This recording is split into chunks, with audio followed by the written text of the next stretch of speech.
quo in Dallas. Mike McCarthy is back calling the shots in the 2024 season. We discuss if this was the right move for the Cowboys. The Eastern Conference has gotten stronger with a couple of big blockbuster trades. And Jimmy Butler thinks the Heat are just fine. We break down the landscape of the East. And we welcome back our very own Russell Dorsey from his European vacation. What stories and tales will he have for us? We'll find out coming up next. What's up, everybody? Welcome to the Rally. Brooke Fletcher here alongside Joshua Perry. And we got a familiar face back in studio. New guy. Bonjour, New guy. mademoiselle, monsieur. Oh, would you just take a look at that? Big French guy now. How was your trip? He learned 3 words. Don't do that. It was great. It was much needed. Needed the rest, needed time to get away, to kind of clear your mind. Highlight, real quick. Europe is beautiful, right? Like these European cities. Amsterdam was great. Paris, obviously, Brooke, you were there over the summer. The food was phenomenal. I had wine every day. Went to see historic things, so it was really cool. So no dry January. Nah, Not when you're it wasn't in the traveling cards for me. abroad. You can't do it. Well, we It loved wasn't in the following cards. you on the socials. Yeah. We were keeping up with I all your know. endeavors Yeah, out Russ there. bingo card. We did, and we got bingo. Yeah, Y'all forced bingo. We had to work a No, little we towards it. didn't. We got it fair and square, You didn't want us to be successful, though. I didn't. but we were. But we were. All right, well, we're going to dive deeper into your adventures out in Europe later on the show, but right now we got to get to big trends. We're going to start in the NFL because after an early exit in the playoffs, the Cowboys announced that Mike McCarthy, he will be back for a 5th season as head coach. Jerry Jones released a statement saying, quote, "Our players, our coaches, our front office, myself, there is accountability for our results, and I am accountable for our results. The lens we use to view and evaluate Coach McCarthy is holistic. While we're all disappointed with the results on Sunday and with our playoff record, I am 100% supportive of him as our head coach and ability to reach our goals." Are you surprised, JP, by this decision given the way that they lost? A little bit. It looked like a team, and I talked about this earlier in the week, that they didn't look prepared. They didn't look like they were into the game, didn't look like they wanted to play the game. Dak Prescott, for some reason, didn't look like the MVP caliber quarterback that we saw all year. CeeDee Lamb wasn't playing the way that he did. Defense did not show up at all. And so I think when you couple that performance and then some of the other playoff performances we've seen under Mike McCarthy, I think you do ask the question, is this a guy that you feel like can get you over the hump? Is this a guy that you feel like is prepared to take a team into the postseason? Now, the flip side of that is you have to ask yourself the question, could we get a better coach than Mike McCarthy? Because he has been very good in the regular seasons. He sees 3 straight 12-win seasons, but only a playoff win there. And I know some people were like, oh man, you get Bill Belichick, and it's like, yeah, you could, but do we trust what's happened over the last half decade? Well, Jim Harbaugh's out there, but does he want to be in Dallas? It doesn't sound like Dallas was ever a team that position that he coveted, like some of the jobs that are out there right now. So I understand how he's back. I'm just a little bit shocked that he is. They were 6-10 his first season in 2020, and then 3 consecutive 12-5 seasons. You ask yourself, like you said, JP, who can you get that's better? I don't know how many teams. There's a lot of teams that would love to have 3 consecutive 12-5 seasons, no doubt, and 3 consecutive playoff appearances. Obviously, you want more than the appearance, right? You want to go deep into the playoffs. At the same time, you talk about Jim Harbaugh, you talk about Bill Belichick.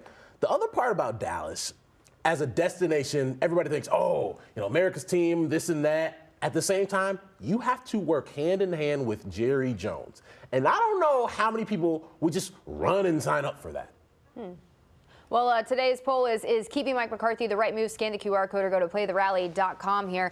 My thing is, I understand we were talking about maybe a new era with the Cowboys and clean house when it comes to, head coach, even Dak Prescott there. But does Jerry Jones, does he want to start over? That's what kind of this tells me. The fact that he's keeping Mike McCarthy is that he doesn't want to go through that. They had a great season. We were talking as Super Bowl contenders, Dak Prescott as a possible MVP candidate here. And so does he want to start over? My thing is, it's a missed opportunity because we hear teams interviewing certain coaches. If they didn't even consider, when you have arguably one of the best coaches in NFL history available, which how rare this is, and you didn't even consider hiring Bill Belichick, again, we don't know the conversations that are being had. I feel like that's a missed opportunity. I'm sure they ask the questions, behind closed doors about, okay, what are our options if we decide to move on? But I think that people get hung up with this, and we'll talk about this later in terms of the college game, I think that there's a thought process of, okay, well, most hires are bad hires. Like, most dudes end up getting fired because they don't work out. We got a guy who can get us in position to make the playoffs, it seems like, on a year in, year out basis. And when you're in charge of an organization, you grapple back and forth with the idea of the sacrifice you might be making to try to get to that next level, understanding that we're letting a good one go, but we got to get a great one in the door, and if we don't do that, we're screwed. How many times have we just been here in January and had the same conversation about the Cowboys? We talked about it all year long. Of, hey, they're playing well now, but where are they at in January? This happened under Mike McCarthy. It happened under Jason Garrett for a long time. So, like, what's the common denominator? Gerald Jones. Boom. Yeah. I mean, and McCarthy, I mean, since being with the Cowboys, and I think you might have mentioned it, he's 1-3 in the postseason there. So Insanity is doing the same thing over and over again and expecting different results. And so I think if his seat is hotter than ever going into this season, they have to have a winning season. They have to do something in the postseason, and then maybe, obviously, they'll pivot. Yeah, I don't think it's just about having a good regular season. I think if they don't win 1-2 games in the postseason next year, we're looking at a different conversation. And they became the first team in the Super Bowl era to win 12 games in 3 straight seasons, but not advance at least to the conference title game in that span. So the pressure is on there. Keep the votes coming in. Scan the QR code or go to playtherally.com. All right, let's keep it in the NFL here because the Bears, they are on the hunt for a new offensive coordinator. And it looks like they may turn to former Arizona Cardinals head coach and Cliff Kingsbury. Now, Kingsbury was the quarterback's coach at USC. Caleb Williams is expected to receive strong consideration to become the Bears' #1 overall pick. Russ is our Bears fan here. What do you make of this? I mean, it's not like he's coming in to be the head coach of the Chicago Bears, right? So you kind of have to take that part out of it. At the same time, did you see progression from Kyler Murray with Cliff Kingsbury like you thought you would? No. Exactly. So whether you're keeping Justin Fields or you're bringing in Caleb Williams, where he coached Caleb Williams at USC last season, like, I want to have a coach or a coordinator that ensures that whether it's our #1 overall pick in Caleb Williams or the face of our franchise and Justin Fields can continue to have an upward trajectory. I just don't know if Cliff Kingsbury is the guy to do that. I don't disagree with that. And I know people will look at some of the quarterbacks that he's coached in the past, and you mentioned Caleb Williams and the obvious connection between what they could do with the top pick in the draft, and you talked about Kyler Murray, and it goes back to, well, he worked with Patrick Mahomes and he worked with Johnny Manziel once upon a time, and I understand it.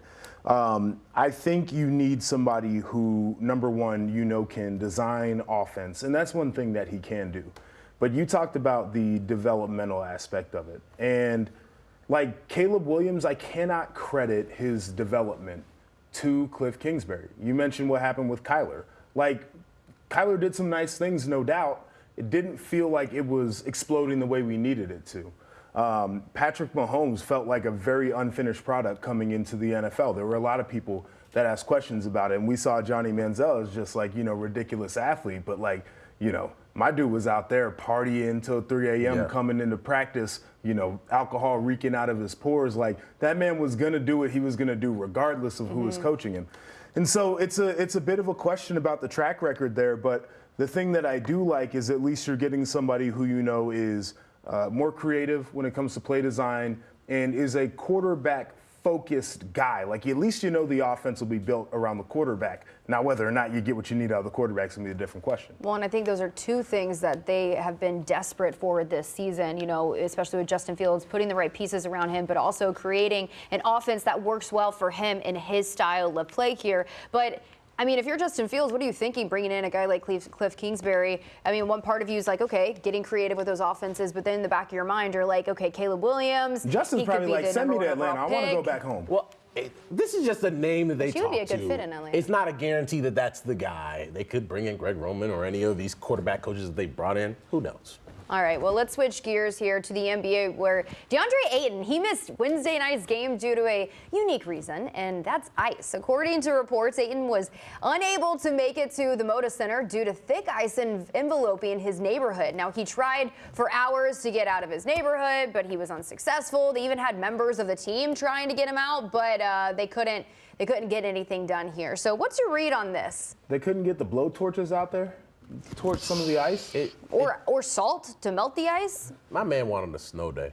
Like, who hasn't wanted a snow day when they were in school? Like, I mean, could we get out of the house? Sure. Do I want to do my homework today? No. I think he had a built-in excuse, and it's like, I've never been in a situation where it was like, okay, you could take a snow day, or you could also go to school and make $400,000. That's my thing.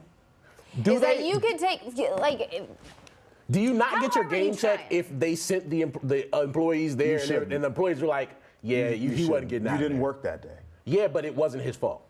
I'm imagining him living on like a hill or something. Right? He Like, put, how he put hard is it to the get out of your apartment house? or whatever home on IG. Oh, he did? Yeah, he did. Where is it a hill? There a hill? Well, he posted himself in like the Normatec boots with his feet up, so he wasn't outside, he was inside. So. Well, I think it's crazy the fact that you get paid close to $400,000 per game there, and you just get locked into your house. Would you rather have him attempt to get to the arena and get into an accident because of the ice, or just say it's one game? He's supposed to give it his all. He could potentially be injured. They won the game. They did get the win there.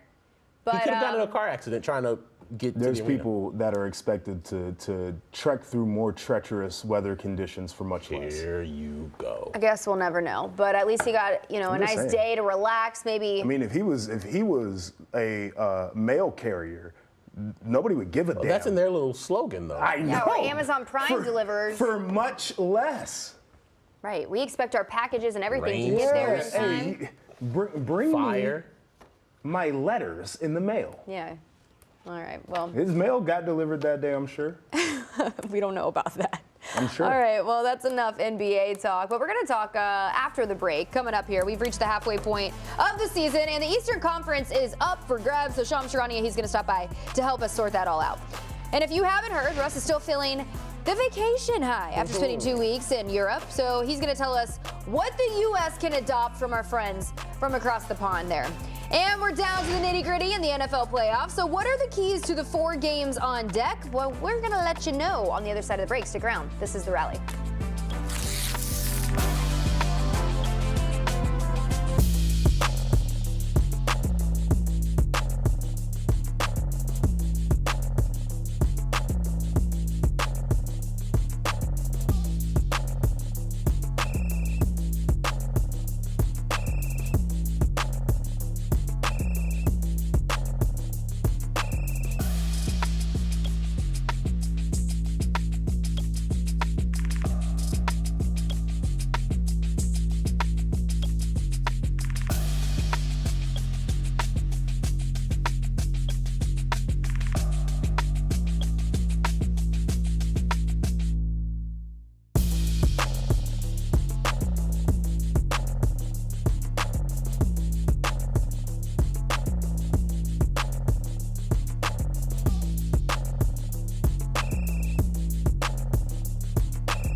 Here's a look at the Eastern Conference. Right now, the Bucks, they are trying to keep pace with the Celtics. A big part of their rotation has been Malik Beasley, and he recently sat down with our Shams Charania.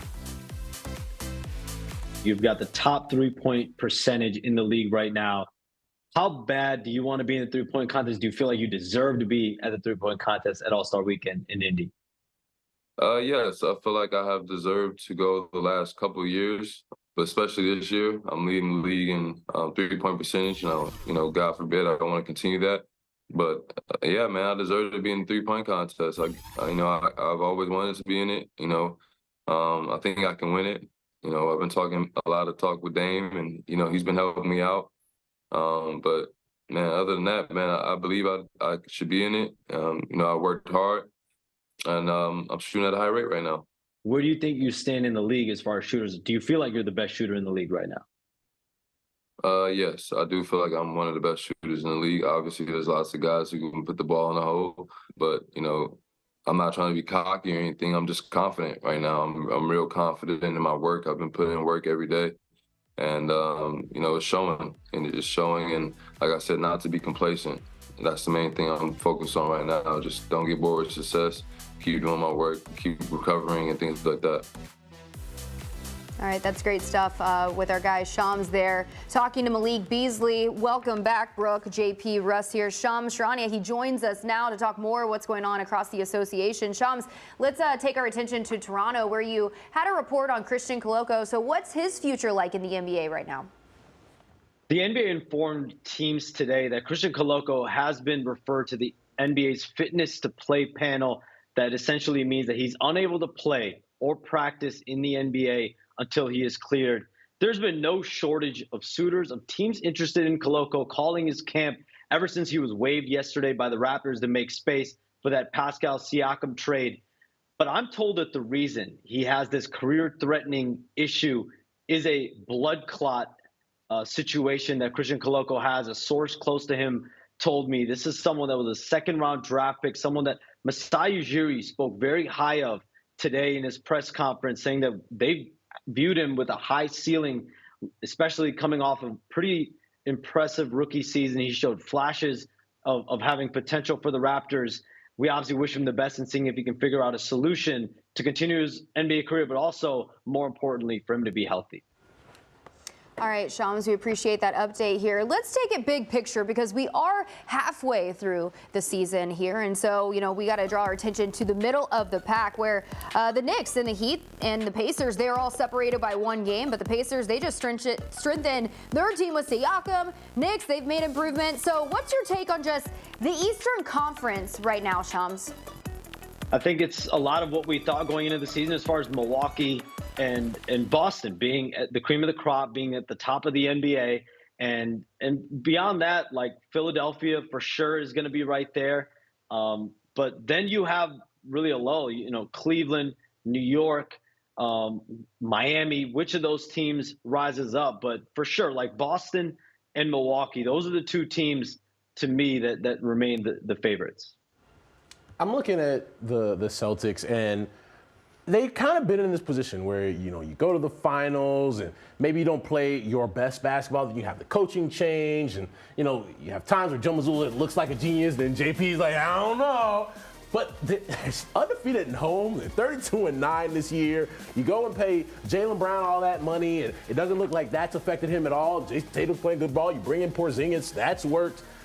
They look like the cream of the crop in the NBA right now. I agree with that. I look at the Bucks as well, and we know what they're made of, and we know what type of team they are. I get frustrated at times watching them defensively, and then there have been other times where they've just been run off the court, which is kind of crazy to me. Yeah. So I think a little bit of consistency there will go a long way, but I think we know what they're made of. It really is kind of once you get past the Sixers, you start looking at the Cavs and the Knicks and the Heat and the Pacers, and it's kind of like, I don't know, on a night-to-night basis, like the Spider-Man meme. I'm looking at those teams, and it feels like a lot of them are very similar, and so that's going to be the fun race to watch there for sure. I want to go back to a team that you mentioned specifically, Shams, and that's the Heat here. Obviously, they have aspirations to go far, get to the finals here. They're 24-17, 6th in the Eastern Conference. Jimmy Butler says the team is fine, but what's your take? What are the chances they can really do some damage down the stretch here?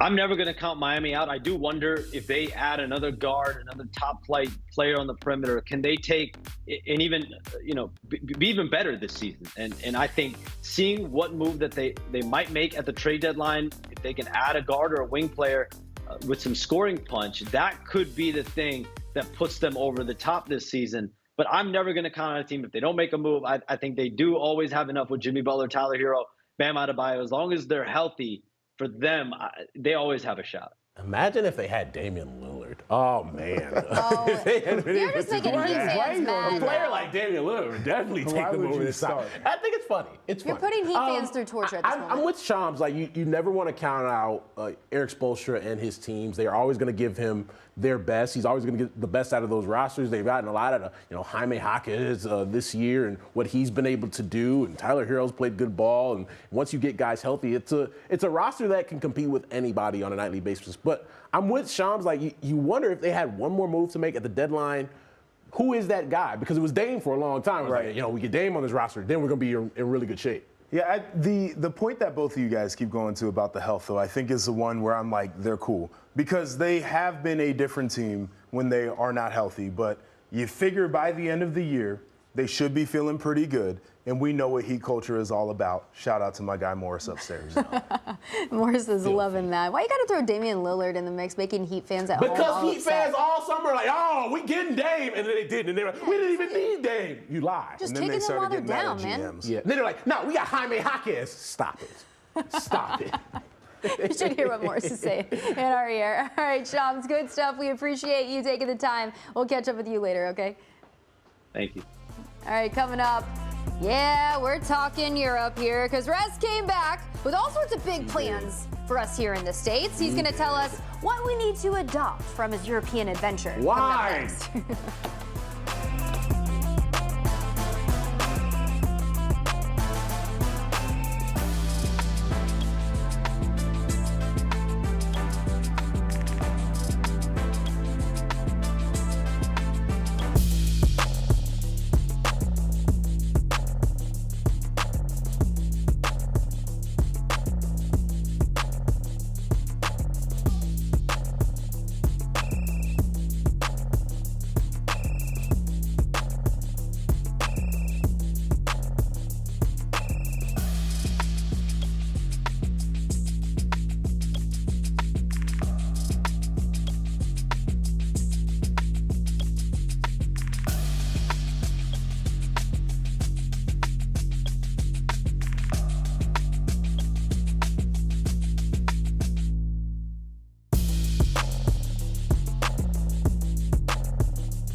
Well, overnight there were some massive upsets in Australia, and some of the biggest ones happened on the women's side, particularly in that second quarter of the draw. Elena Rybakina, who a lot of folks thought would win the whole enchilada, out. Anna Blinkova able to survive that 3-set thriller, and then Jessie Pegula out early as well. Not something we are used to seeing out of Pegula, but don't worry, there's still some red, white, and blue flying in Australia that you should pay attention to, and Coco Gauff is one of them. She's playing another American in Alicia Parks. Alicia Parks has the weaponry to actually win this match. I don't think it's going to happen here, though, because Coco Gauff hasn't lost to a player outside the top 10 since last July.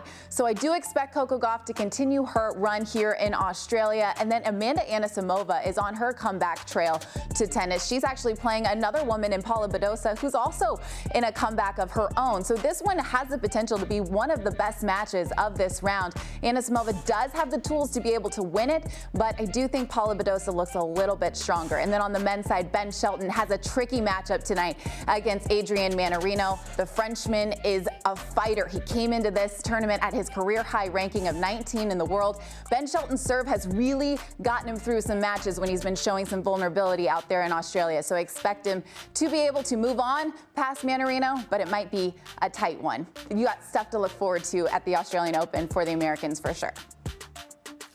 Thank you, Danny K. Well, your boy is back from Europe. Danny K knows Europe very well. She's always over there. And so he got me thinking, what are the top 5 things Americans can adopt from Europe? Let's start with number 5. I think this is very important. No preservatives, right? I'm eating ketchup over in Europe. You can taste the actual sugar, not the fake sugar that we get. You can taste the fact that there are only a couple ingredients there, right? You only need tomatoes and sugar and maybe a little vinegar and whatnot. But like mayonnaise tastes different. And then you're tasting the freshness of food. I'm in Amsterdam and I went to a restaurant where the seafood I had at the restaurant was caught in the North Sea that morning. That's amazing. Let's get back to freshness, right? Let's get back to food that like we make ourselves. Right? We don't need all this junk in there, all right? Number 4, more wine. If you know anything about Russell Robert Dorsey, he's a big wine guy. Lots of wine. I probably had wine every day I was in Europe, as you should. In Paris, they're having wine with dinner. They're having wine with snacks. They're having wine at lunch. They have wine with breakfast. We keep it up. Breakfast wine. They do have meanings for that. I think we should add wine to every meal here in the States as well. We have a lot of people in the States who love them some wine, but like, let's make it a habit. Like I was having, some French fries in France. It's sus, Russ. What? I had French fries for lunch with a side of wine. It's not a good habit. I don't think What, habit's lunch the right wine? word. Wine. Lunch wine. Go to 3. What's the 3, Russ? Listen, all right, number 3. Multilingual, right? I'm meeting people over in Europe, and I'm like, how many languages do you speak? Some are like, oh yeah, like 4, 5. Some speaking French. People are speaking French, German, Russian, Arabic. I met somebody that speaks Aramaic, Portuguese. Like, I think that's so cool. And being some languages? What? One of those I've never heard of. What, Aramaic? Yes. It's a subset of Arabic, but we'll get to that part later. I think one of the things for me, as somebody who speaks a second language, is going over there and feeling like, oh, I'm not doing anything. Y'all speaking 4 or 5 languages. I only speak 2. I think it was really cool, and I think it's a really good way to show how you can connect people from a lot of different countries. All right, number 2, walkability. Being able to go to London and walk around, and being able to Amsterdam and walk around, big walking city, Paris, walking every day. I average 21,000 steps a day on my vacation, and it's why I didn't feel guilty about eating all that great food every day. We have, the pleasure of having a nice walking city here in Chicago, but let's get out. Let's get our steps in. Get you a pedometer. That's what they're called when it counts the steps. Yeah. That's why they can drink all the time, because they don't have to drive. Exactly. Also true, especially if you're having the lunch and breakfast wine. And number 1 on the list, something I loved when I was over there, late night meals. I'm the king. Ask Joshua. I'll make us an 8:30, 9 o'clock reservation and not even think about it. He's like, that's too late. Reservation. They love 9 o'clock, 9:30, sometimes 10 o'clock dinner reservations. I am the king of the late res, so I love that. Also, by the way, Joshua Perry got his Open Table account banned. That's something we need to talk about on the show here. I didn't get it banned, suspended. I'll get it back at some point. Big difference. Are you Who gets their Open Table account suspended? That's my top 5 things we can adopt from the Europeans. Guys, over to you. I got Resi. I don't need Open Table right now. You get kicked off of Open Table just making all these reservations. I don't need to go, just canceling. Joshua. I'm sorry, y'all. Good stuff here. I'm a big fan of those. We can adopt a few of those things. Maybe just not drinking wine. Oh, yeah. Breakfast wine might have to go. Okay, let's switch gears to college football, Joshua, because there have been 26 coaches changes in FBS this year. That's insane. That's 1/5 of the country. So what sort of impact could this have on the sport as a whole? Well, I think a lot of the impact is when coaches move, now players tend to move. So we're seeing rosters that are being upset, players in places where maybe they didn't imagine they would be to start or finish their career. And I think that's going to be one of the major impacts there. Along with that, I think is a little bit of a disruption. I think a disruption in player development when they have to move or when they get a new coach or maybe it's not the perfect scheme or the perfect situation for them. I think there's also disruption in the trajectory of certain programs. We're looking at Alabama right now where we got a lot of guys in the portal. We don't know what year one for Kalen DeBoer is going to look like with a tough schedule. We look at the ripple effect for other programs. Washington has had a ton of kids leave. This is a program that's just in a national championship game. What does that look like down the line? So I think a lot of player movement, but I also think if you had a picture of what a program was going to be a year or two from now, you're probably rethinking that. Yeah, and you know, there's a lot of Alabama fans and Washington fans who are kind of hitting the panic button right now, seeing all these guys enter the transfer portals, especially with Alabama, with being such a prestigious program for so many years. But, you know, going back to the vacancy, you know, the coaches' positions here, what makes a coaching job so appealing if you were looking to take one? I think history, number one, right? Like have people won there before. I think that gives folks an idea of if people can win there with consistency in the future. Number two, question everybody's asking right now, what is our NIL infrastructure like? Are we a place that embraces NIL? Can we use that to bolster our roster, to retain players and to recruit players from other places, whether in the portal or in high school? I also think that folks are looking at the geography of certain jobs. If you are in a place where you have more access to talent, so we're talking about the South and maybe some of the spots on the West Coast, Southwest to a certain degree, even certain places in the Midwest, I would make an argument that the state of Ohio, easier to recruit in-state than it is in the state of Michigan. Those things make a difference for people when they're looking at jobs. And so I think those would probably be some of the major factors there. And the final one I'll answer to you as well is conference affiliation. As we move forward, like if you get a job in Big Ten or the SEC, you can have a little bit of a richer athletic department than if you're getting a job in Big 12, ACC, or some of the other smaller conferences. No, you're not wrong there. But, you know, somebody brought up earlier, what about the cachet or the clout that comes with certain programs? We've obviously mentioned Alabama, Ohio State, your alma mater, who's, you know, been prestigious for years. What about that clout? I think it's a little bit easier to walk into high schools and living rooms when you're wearing a certain logo on your chest than it is others, right? Like, you know, I think if you're in the Big Ten, it's a little bit sexier when you've got the Block M or the Block O than when you got a Hawkeye on your shirt. And so certainly I think the brand of the university conveys a certain message to high school coaches and to recruits. I also think it really depends a lot on the person as well. We've seen certain people go into jobs that aren't necessarily known as, you know, easy brands to recruit with. And they're just dynamic when they get in front of people. And so I think the person really matters, but it's never bad to have a nice little brand on your side. That Block O carry goes a long way, Joshua. All right, coming up, we're going to take you to the NFL because we have 4 big games on deck for you this weekend because it's playoff time, people. We're going to break down what you need to know coming up next.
Welcome back to the rally, everybody. Brooke Fletcher here alongside Russell Dorsey and Joshua Perry. Guys, it is Thursday, and we don't have any football. Oh, no. I know. I hate it. That's one thing I love, going home, getting my weekend started with some Thursday night football here, but we'll get through it because we got a lot of great games on deck this weekend because the playoffs, they get underway. Let's start with one that I'm definitely keeping an eye on, and that is the Lions taking on the Bucs here. Joshua, what are the keys in this one? Yeah, I think biggest key for the Lions and really for the Bucs there is Baker Mayfield and his ability to navigate the pocket. I think if Baker Mayfield has to navigate pockets that are consistently cloudy, it takes away his ability to hit some big plays down the field. We understand that Detroit on the defensive side of the ball is not quite there yet. There are yards to be had against the Detroit defense. I love the way they played in the red zone against the Rams, but in the field, they were giving it up.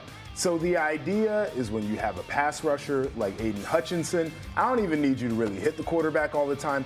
I just need you to make it so he cannot let the routes develop downfield and he's in panic mode right away. And if they can do that with consistency, I think the Lions can have success. On the flip side, if Baker gets time to be in the pocket and to go through his read progression, probably giving up some yards there for the Lions. Yeah, I'm with you. Who turns the football over, right? Because you have two guys. Baker's been balling, and it's actually been really nice to see him find a home down there in Tampa when he was really looked at as a stopgap with Kyle Trask down there when the year started. But he is a guy, as you mentioned, if he's off his spot, can turn the football over. I look at Jared Goff, who has been playing good football, but Jared Goff is a guy that occasionally can get a little loose with the football, put the ball on the ground. Joshua, I know you hate that. Yeah, I do. Or give the ball to the other team.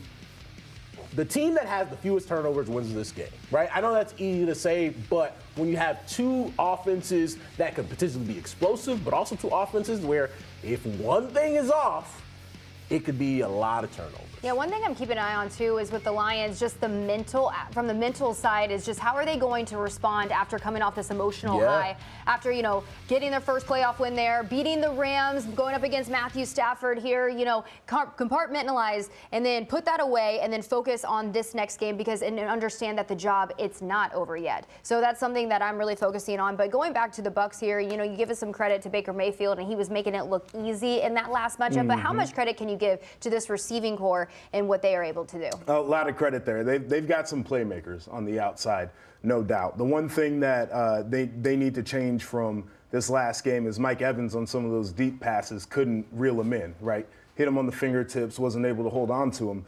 Those are plays I don't think you can give up, let go away against a team like the Lions, who's been playing pretty good football all year long. You have to capitalize on those, but they got dudes who can get open. They got a really nice wide receiver group. All right, well, it's going to be a tough challenge. The Lions, they are hosting this one. We know how well they play at home, and they're the 6.5-point favorites right now, but, that's a game that we're keeping an eye on as well.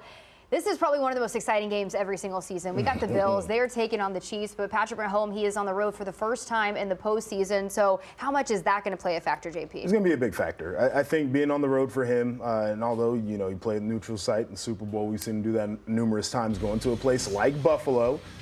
We know the weather's one thing, but the crowd is the other thing. He's going to have to be able to handle it. He's a veteran quarterback. He's highly paid. He should be able to navigate that. As I look at keys in this one, I'm looking at these offenses, and I think whichever offense makes the least amount of mistakes win this football game. Again, it's another one of those cliche type things, but I think these are two offenses that have been predisposed to making mistakes this year. We talked about Josh Allen. We talked about turnovers, whether it's interceptions or it's fumbles. He cannot do that in a game of this magnitude. We talk about Patrick Mahomes and how his connection hasn't always looked great with his wide receiver weapons, whether they're dropping the football or they're just not on the same page. Travis Kelce has been up and down. He's going to have to play his best game. But the reason I go that way, too, is I think that these are two defenses for a majority of the year that have held up their end of the bargain. I think that they've played pretty well. We talked about Kansas City. It's a defense that has been very consistent that I don't think gets enough credit because everybody wants to talk about the offensive weapons. And for Buffalo, I think their defense is really rounding into form, too. A big reason why I think they were able to pull off some wins there late in the year. And so when you're going up against defenses that are clicking, offenses have to be much more efficient. It's interesting that even after the seasons that both these teams had, we're back to KC against Buffalo. And I think it's been Buffalo that's always, come up on the short end to the Chiefs. Maybe this is the year that they didn't have their best year, didn't have their best showing offensively. Stephon Diggs didn't have the breakout year that we always see from him, yet they can do enough to defeat this Chiefs team at this specific season. I look at the Chiefs, and it's something we've talked about all year long. I just don't have the most confidence in them as we've had in years past. And then I look at the Buffalo Bills, where it's just like, well, what version of the Bills you get from week to week? If I had to bet on one, I'd be more likely to bet on the team that from week to week you never know, as opposed to this Chiefs team where it just feels like something's been off. I mean, the last, portion of the season, too, on a week-to-week basis, we know exactly what the Bills are. It's a team that's playing winning football, right? And I think that gives you more confidence in the Bills and what the Chiefs have done as a totality this season. But I think one thing we've learned about Patrick Mahomes and this Chiefs team, you can't underestimate them. You can't count them out. Despite their struggles throughout the season, they know how to get things together in the playoffs. And so they're going to put up a fight there. It's going to be a good one there in Buffalo. But another one to keep an eye on is we have the Packers, a team that we didn't think that we'd be talking this deep into the playoffs here. They're going up against a giant in the 49ers, a likely a Super Bowl favorite here. So how can the Packers make something of this one? I think they got to force Brock Purdy to throw it into tight spaces. One thing I talk about with Brock Purdy all the time, and I think it's a marvel that they can continue to do this, but he is an anticipation thrower that believes that there are going to be voids in the secondary of the defense, and he'll put the ball in that soft spot for his wide receiver to get. So if you're Green Bay and you understand that is the best way that he operates, you have to play tight coverage. And it's tough when you want to say that you're going to play matchup zones or man-to-man a ton when you feel like you've got dangerous weapons on the other side. But for the quarterback, makes him have to work with precision. It takes the timing element out of it to a certain degree because he's not going to be able to anticipate a guy coming scot-free. I think that's shout out to Scott. I think that is something that has to be a big part of this game plan, affecting Brock Purdy, who has been extremely efficient this year, but the offense gets it done a very specific way. I'm with you, but for me, it's you have to let anybody but Christian McCaffrey beat you, right? If Deebo Samuel has a big game, hey, tip your cap. If George Kittle has one of those games that we know he can have, tip your cap. But I'll be damned if I'm Matt LaFleur and the Packers and saying that CMC is the reason we don't move on and advance.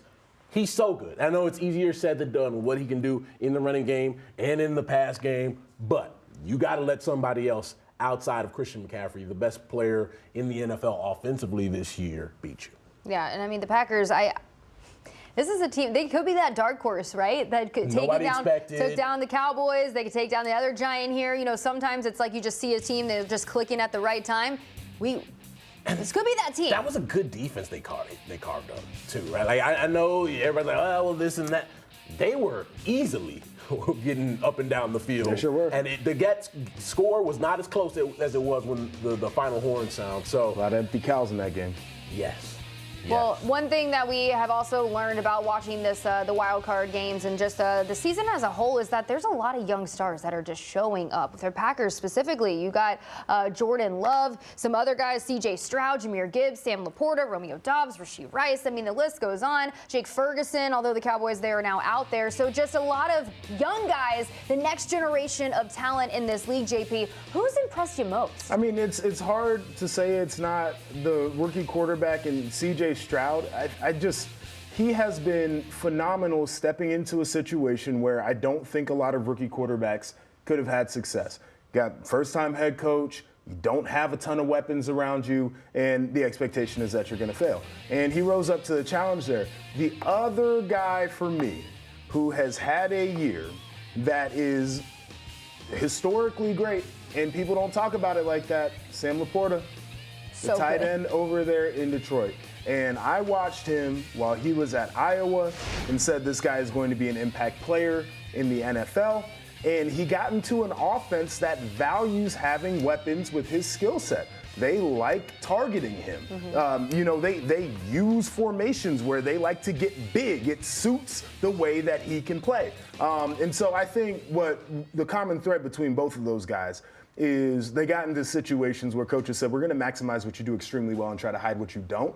And both of them have played like veteran guys this year. A lot of 12 personnel in Detroit. I'm going with young Coleridge, C.J. Stroud, for everybody who doesn't know his full name. I think it's the ability of C.J. Stroud to not let the moment get to him in his rookie season in a lot of big moments. There were a lot of games where he had to come back and will the Texans to a victory, and he was able to do it. But the ability to not turn the football over is something that we have talked about throughout the year, That is a skill. There's a lot of quarterbacks that make a lot of plays, but turn the ball over a ton. You're talking about all pro guys. You're talking about Jalen Hurts. We're talking about Josh Allen. Those guys like to get the football to the other team. C.J. Stroud has found a way to make plays and not hurt his team, and I think that's huge. I want to get to Sam Laporta's teammate, and that's in Jahmyr Gibbs. And this was a guy that he is just so elusive. He is so good there in the backfield. And I know a lot of people when they drafted him as high as they did, they were like, "Who's this guy? Are you sure? Are you sure you should take this guy?" I told y'all. Right. Joshua said he's better than Bijan. I told y'all. Or an Alvin Kamara, like something, maybe even better than him. But just the promise that he is showing so far this season, we didn't see him much at the beginning, but the way they have been using him, and yeah, he was a little quiet versus the Rams there, and hopefully they'll use him there a little bit more against the Bucs. But I mean, he's a threat in the passing game, a threat in the running game there. And so props to Brad Holmes, because the fact that the way they have drafted the Lions, when they get a guy like Sam Laporta, they got a guy like Jahmyr Gibbs, Brian Branch. I mean, the list goes on and on there. They are doing something right to really create something steady and sustainable there in Detroit. Jahmyr Gibbs has some of the best contact balance I've ever seen. What I mean by that is when he gets hit, it doesn't look like he gets hit. He's able to maintain his feet and still cut and still maneuver. For a young player coming into the league where things happen on a different speed and a different pace, he has assimilated so quickly. He's fun to watch. All right, guys, it's time to get to a little Say It Louder. And we're going to go to college football, an area where you guys know a lot. Well, we've seen Alabama's roster kind of fall apart in the last week. And obviously, Nick Saban moving on. You got brothers hitting the portal, looking for other teams. It shows how much of credit we got to give Nick Saban for what he did for that program, not just the University of Alabama. What type of power dynamic are you guys seeing between schools and coaches, especially right now in the land of NIL? I think that coaches certainly do want to align themselves with the big brands, right? Like, I think it's why a guy like Dan Lanning would stay at an Oregon, which is a recognizable, marketable brand, not necessarily a school with tradition, but a place where you would want to be. It's why probably, a guy like Sark is like, I am not leaving Texas right now. I am staying right here. And so when you're a Kalen DeBoer and you're going to Alabama, I think that it's natural that you see some of what's going on. And so, yes, you have to acknowledge that when you have Nick Saban, who is a one of one in college coaching, nobody's had a career like him. Nobody probably will have a career like him. It was largely Saban doing what Saban was doing. But if you are convicted as an athletic department and you say that our brand is our brand for a reason, and we are resourced the way that we are for a reason, and we have tradition in multiple eras of the sport for a reason, if we can identify the right guy and bring him in here, we might not get Saban results, but we'll get pretty damn good results. And so I think there is a give and a take here. Like, I think you would be foolish to say that a brand can go out there and stand on its own with any goofball running it. It's just not what happens. And you can look at many of the most notable brands in college football. Michigan just got back to the top. We're just talking about Texas getting back. Miami has been in hell for 2 decades. Notre Dame, like, they're good, they're not necessarily great. Georgia, for 40 years, people said could not win a national title. And that's what happens when you don't have the right person running it. But when you get the right person in the building, when you combine that with the brand power, it goes crazy. But in a school that you brought up in Michigan, I mean, look at the way that Jim Harbaugh has built this program. It didn't happen overnight. No. Here they are, they win a national championship. Not saying that he is going to leave, but the rumors, they are circulating. And so J.J. McCarthy, he's leaving. You don't know how that's going to impact the guys, if guys are going to transfer, and what that can do and how that can impact that program. But just to think, he got this team on top. He got this program on top, and then it could potentially, go away like that. Not just Michigan, but in any school nowadays with the NIL and the transfer portal. Yeah, I mean, it's a weird thing to think about, too. And like Michigan, it's been talked about that they have a succession plan. And we saw a lot of it during the season because Jim Harbaugh was suspended for 6 games. We saw a lot of Sharon Moore there. And they feel like, you get the right handoff to the right guy and you get to maintain or potentially elevate. I've seen that with my own alma mater, where you go from Urban Meyer to Ryan Day, who was calling plays on the offense, and things have been good, but there's a difference between Urban Meyer and Ryan Day. There's a difference between Jim Harbaugh and Sharon Moore, and like even that difference is where people get caught up, because you're looking at one where it's like, okay, we got championship results, and you're looking at another where it's like, we got close to championship results, and one feels much better than the other. Do you think they're going to come out with any sort of regulation? I think we all can agree there has to be some more added rules or regulation to the transfer portal and NIL stuff. But as far as how this impacts if a coach leaves and then guys can just enter the transfer portal right away. It feels like that's the one time where guys should be able to enter the portal is when you have a coaching change. If I am a football player and I am a typical football player, one thing that I realize about myself is that I am a system player. Most players have to be the right scheme with the right type of coaching, the right type of development to be successful. So if I get a new coach in, and let's say we're a pro-style offense, all of a sudden they want to go to spread offense. It's like that doesn't fit who I am. I'm a quarterback who's a pocket passer. I'm not mobile at all. I need to get out of there, no doubt. But the idea that this thing can happen in waves, and the Nick Saban thing is so different too, because his came so far after the typical hiring cycle that we see during bowl season. It feels like a lot of chaos right now. I don't know a good answer, but I do understand from a player's perspective. If there is a time where I feel like I need to get in the portal, it's when there's change happening and I feel like I'm about to get erased out of a situation. All right. Well, guys, let's get to the conclusion of the rally, shall we? But before we do that, let's take a look at the poll results. There's still time to scan the QR code and vote. Is keeping Mike McCarthy the right move for the Cowboys? 66% say hell no. I think, I don't know how many moves they could make. Conclusion of the rally coming up next.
It's time for a little Rallyverse action.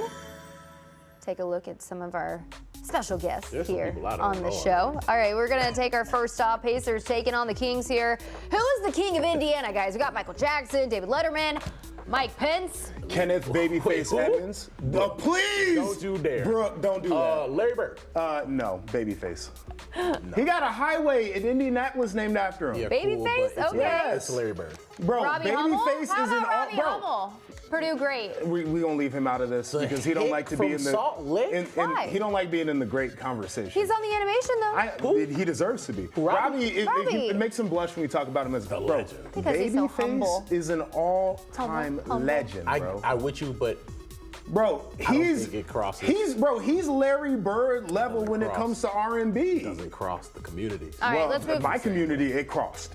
I'm with you, but it's Larry Bird. All right, we're going to move on to our next one. We got the Avs Babyface. taking on the Bruins from Boston here. Would you rather? Don't do that. I'm sorry, I can't help it. Boston. Just say Boston, it now. fine, whatever. Would you rather get stuck in an avalanche of Boston baked beans or Boston cream pie? Well, the Boston beans would kill him. baked beans. Like, is this Are you just allergic to beans too? regular baked beans? Are you Yeah, allergic to I am. beans? Yeah.